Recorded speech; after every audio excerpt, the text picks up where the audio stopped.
Hey Huskies, welcome to our May edition of HTV Monthly. I'm Eugene. And I'm Paul. In this extended segment, Hersey's Media Tech class and HTV News write, produce, and film a variety of Hersey stories for everyone to enjoy. In this month's episode, we focus on organizations that give back to the community, whether it be raising funds for education, finding jobs for the disabled, or celebrating a grand Memorial Day parade in honor of our veterans.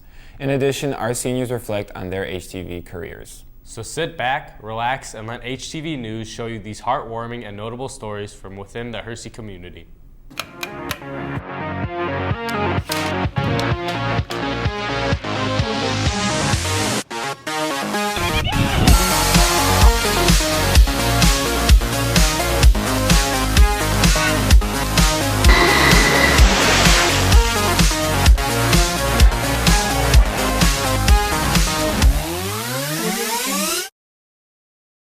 A few weekends ago, we took a closer look at a special holiday that means so much to so many. This year, HTV News participated in the annual Arlington Heights Memorial Day Parade. We spoke with various community members and discovered how much this holiday means to them. God bless America.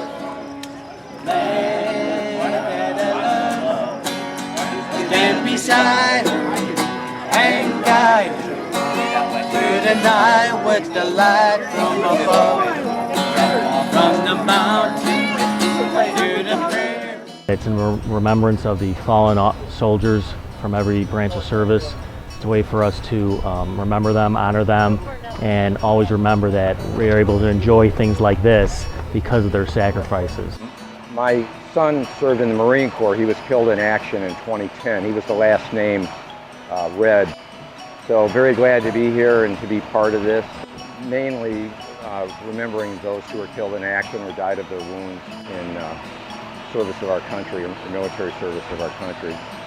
You know, having lost a son, it's a lot more meaningful than it used to be. I have to confess, there was a time when I, like probably a lot of people, viewed it as a 3-day weekend and the start of summer. I've got 3 boys that are U.S. Marines. One's out, one's in, and one's in boot camp and graduates in 2 weeks. So, it's a memory of the fallen soldiers, and it's a somber celebration of those who have given their lives so we can be free. We gather here today to honor and remember those who not only answered the call to duty in the defense of our country, but paid the ultimate price to preserve the freedoms we enjoy.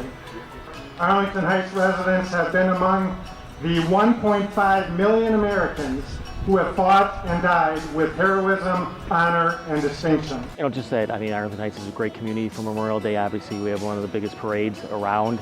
Always have great turnouts from all the high schools and all the students in town, which is a great thing. But again, the bottom line is just remember the servicemen and women who have died, protecting us and keeping us safe.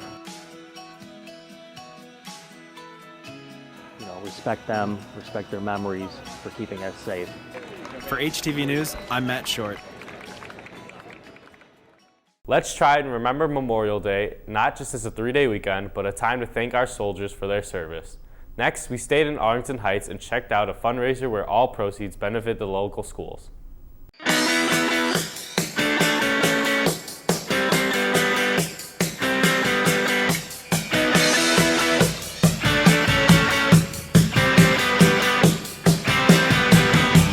The race was designed with younger kids in mind.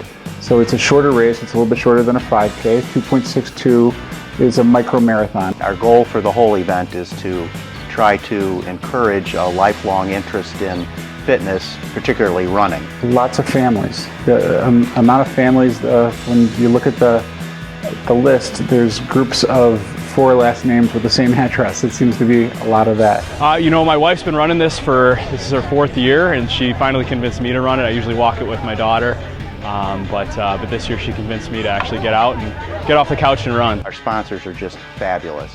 In fact, the way the race works out, the event fees pretty much cover the expenses of the event, but the sponsors is the money that gets given back, the money that they provide. Last year we wrote over 80 checks to to schools? Well, it's a great opportunity to be in the community, to meet people, to be around. We love to work with patients. As therapists, it's a great opportunity to meet more patients and help people out. Tremendous sponsorships over the last 5 years, and then we also get money from all the different registrants.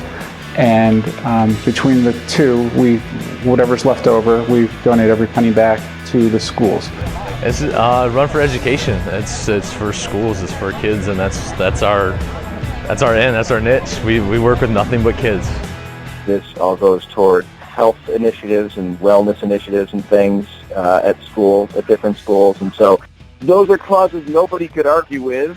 You have to love that. It's really just a fun thing on a Saturday morning to see all the people getting out there and getting going, and just kind of talking the mic and kind of fire people up a little bit and read some sponsors, and it's a good time.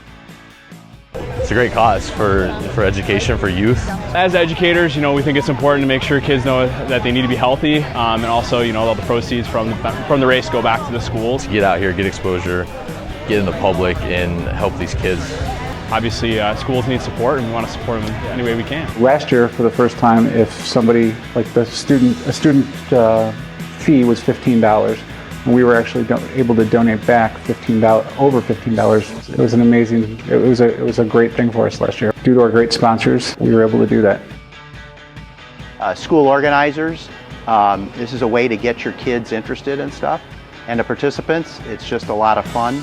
Again, it's just geared for kids to get them actively wanting to run, and so it's a really good time.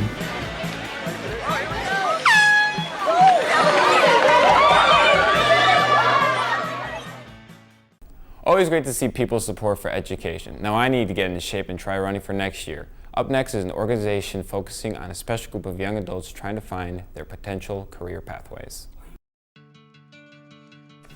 Total Link to Community was started by 6 Northbrook families, moms, and we all have a child with a disability.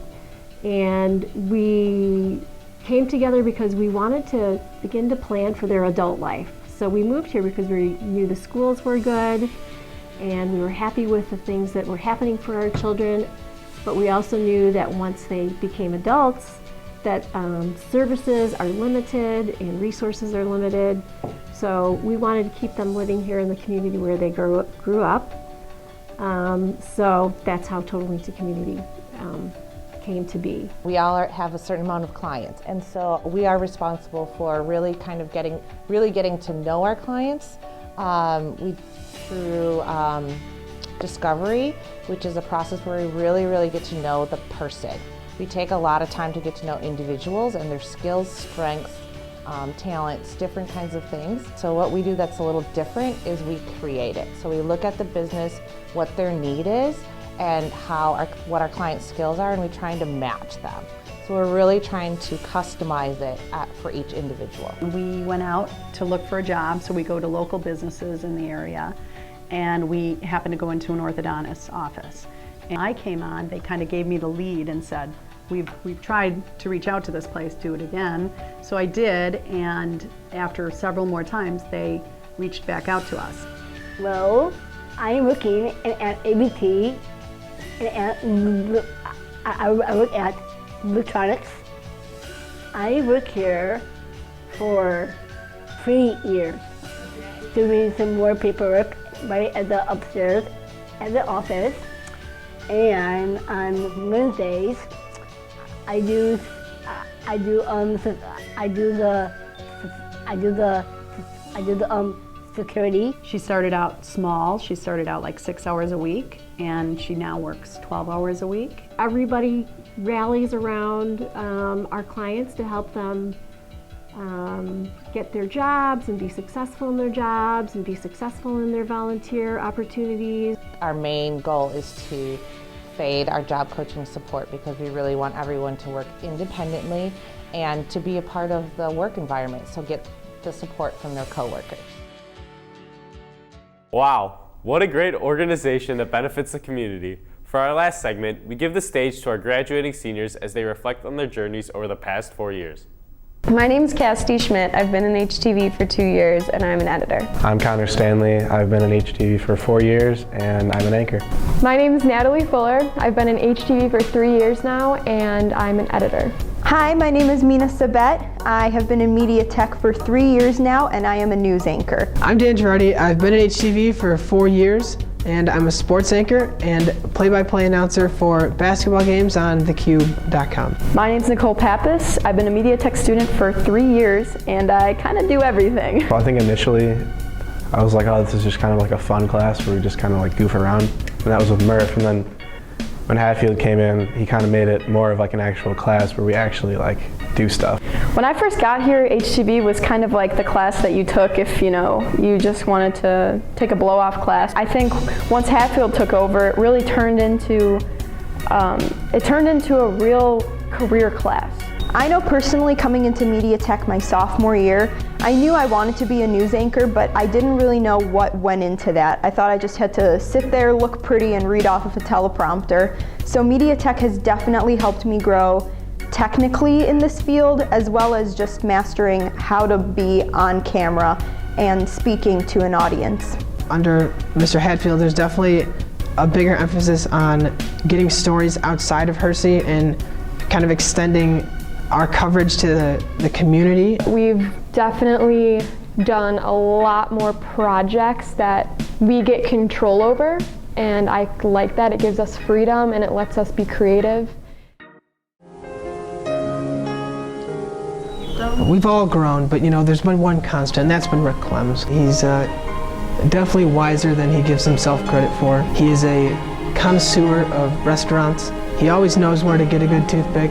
It often goes unsaid and unthanked, the contributions of Rick Clems to this program. We love having him. If you really think about it, we have produced more videos this year than we've produced in the past 2 years. And that's just because we've worked so hard and put forth so much effort. I think that HTV has helped me decide what I kind of want to do or what I think I want to do. And I think before I did HTV, I was kind of confused. I was kind of like, I have a drive, but I don't have anything that I really, really like. And once I started HTV and I learned how to edit, I was like, wow, I really like this. I was definitely more shy when I first started, but HTV has helped me become more comfortable with talking to others, because this industry is all about communicating with other people. I learned how to be a better storyteller through media tech, and one of my favorite memories probably has to be contacting people, getting stories, and going out there beyond the halls of Hersey. Without me taking this class, I don't think I would have ended up deciding to major in what I'm going to be majoring in. After high school, I'm going to be attending the University of Missouri, and I will be studying broadcast journalism at their J School. Next year, I'm going to be attending Marquette University, and I'm going to be studying digital media and journalism. I'm going to Harper for my first 2 years, and then transferring to DePaul to do mass media and communications.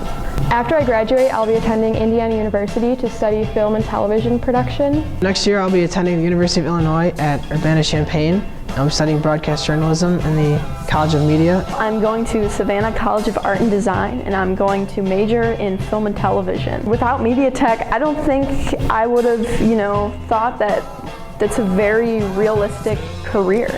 A passion that I really have and love to do, which is making videos, is something that I can do for the rest of my life and make a living off of it, and I'm just so excited for the future.